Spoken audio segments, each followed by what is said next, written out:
Upclose with Colin Thompson is sponsored by Lawson and Michelle Williams. In this episode, Harvey and sister Jacqueline Williams from Rough and Ready Racing are in studio. Let's get up close. And welcome back to this episode featuring Rough and Ready Racing, Bermuda Drag Racing Syndicate, making their presence felt over there in California, in the California Independent Funny Car Association. Guys, going forward, obviously, you're the reigning champions. I just mentioned, the series that you compete in. You're the reigning champions. How many titles is it now you've won? Well, the championship, we got 4. Technically, we have 4. Because of COVID, we didn't have as many races as we thought we would to be named, 5 championships. Right. So you've won 4. You're 4 times champions. So tell us, when did you win? Actually, we did get the race, but all the races we won all of them. There was only 3 of them. We won all 3 of those too. Yes, but unfortunately, it wasn't enough to constitute a series. Correct. Right. So it was null and void. But take us back to that first championship, and how long did it take you, to win the title? Oh man! Well, for me, I started in this running with SIPCA program in 2002, but I was working on a different car. It wasn't my car. It was somebody else's car.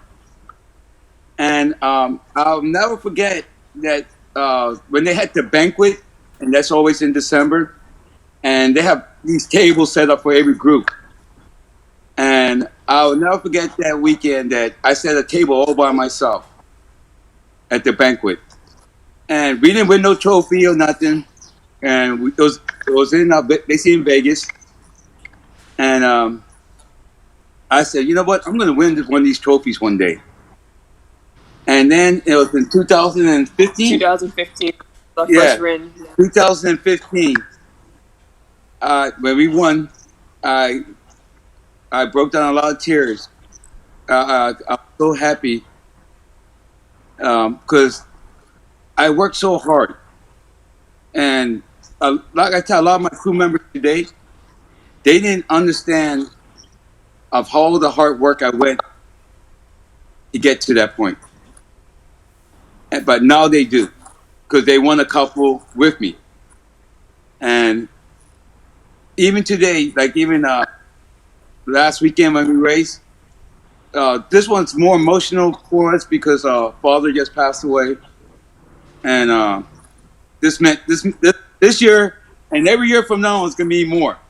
And I just feel sorry to tell them that I let them know that I'm really coming strong this year. But it's been a real hard task. Nobody gave me nothing. We worked hard for it. A lot of the good racing community friends. A gentleman named Louis Farms. He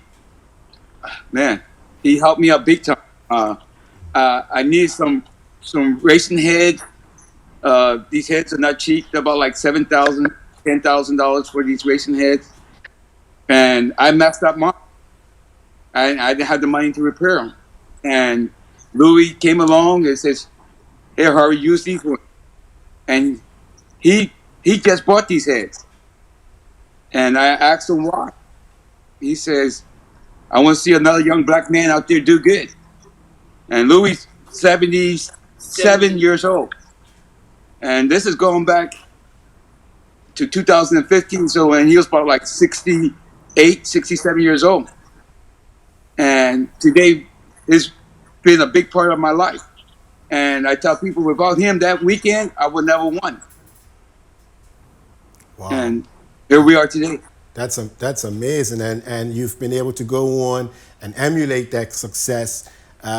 What is the biggest, the most cherished moment you've ever experienced in your sport? What tops your list of achievements to this point?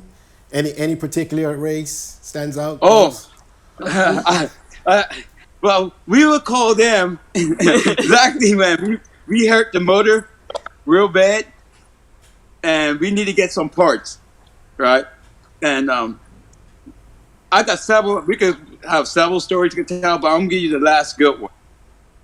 We was in Bakersfield last year in March.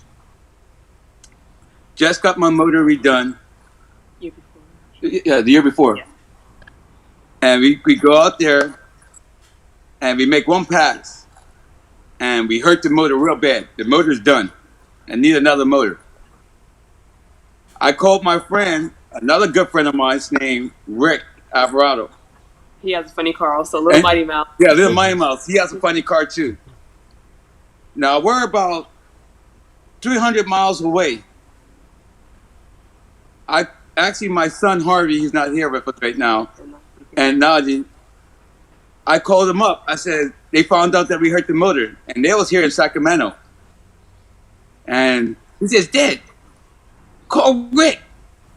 Call Rick for what? He goes, Rick will let you borrow his motor. Now, this is like a 35 grand motor. My son called him up and said, Rick, my dad hurt his motor down Bakersfield. He needs a motor. He said, I just put the motor in my race car. He says, you guys come up here and take it out, and you take it down there to your dad. My two kids, they're about like an hour from Rick's house. Around about like 10:30 at night, they go up to Rick's house. They pick the motor up, showed up down in Bakersfield around about 4 o'clock in the morning. My crew was sleeping. We get out, pull my motor out, put the other motor in there, got it all fired up for the next day, take it back out there, hurt that motor too. Oh, no. So that was a rough weekend. But you know what? I'll do it over again.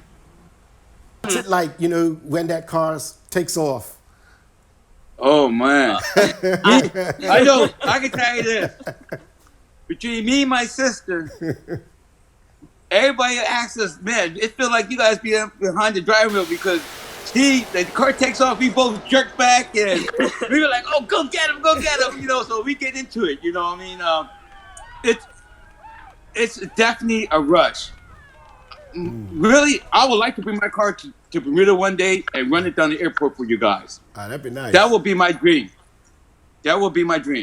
Lynn, what role do you play? I know you play. You have multiple roles within the team, but it's nice to see you doing your thing out on the track. Exactly, what role? What is your role in all this? Well, for me personally, I'm more or less like a safety person, to be honest with you. When I'm down there, I'm a backup girl, so bug per se, right? And you know what? I had actually did an interview the other day at our first opener, and a question I got was, what's super important to you? Like, what's your priority? And I say my priority is making sure, like, every person I back up is safe. And you know what? The protocol down there, make sure, I cannot go over the guardrail until that person's in reverse, because if that person isn't in reverse and they go into, like, first or second, they take off, there's a possibility they can injure me or kill me, without me saying, hey, I gotta look out for their safety and my safety. So usually my role is just like make sure, just guide them back, make sure that they're in the groove.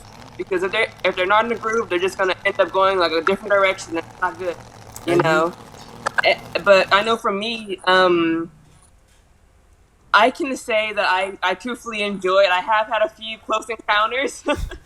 But you know what? I just don't back up any cars. I back up dragsters, alters. I back up a good amount of people at the racetrack, who I trust and I value as friends and drivers themselves, So it's just not me doing funny cars. I do all kinds of stuff out there. Happy Hour. How did you get that name? Oh. That's a real good story. A gentleman who actually painted the car for me, he passed away about 3 years now. And his name was Rick too. And back, he painted a lot of show cars. And he always wanted to paint a funny car one day. and he met me like 4 years ago. And then the next year, he says, "I want to paint your car for you." I said, "Well, go ahead." He said, "You want to paint it what you want?" I said, "Do what you want to do." And so he named it Happy Hour, and so we said, "All right, let's go with it." And then next year he passed away, and so that was That was a hard one to swallow, but we kept the name, and yeah. that's what people knew us by Happy Hour, Referee and Happy Hour. Wow, Yeah. wow, that's amazing. Yeah. And So that's more sentimental to us than the Happy Hour will always be our name, and because people know us by that, and the team name is Rough and Ready. Rough and Ready. Yeah. And also you're talking about sentimental. That last victory obviously was sentimental. You spoke earlier about your dad's passing, and my condolences. Yeah. On your loss. And I've seen so many photos, and it was always nice to see him at the track. And I think it's just great that you guys are racing in his honor, in his memory.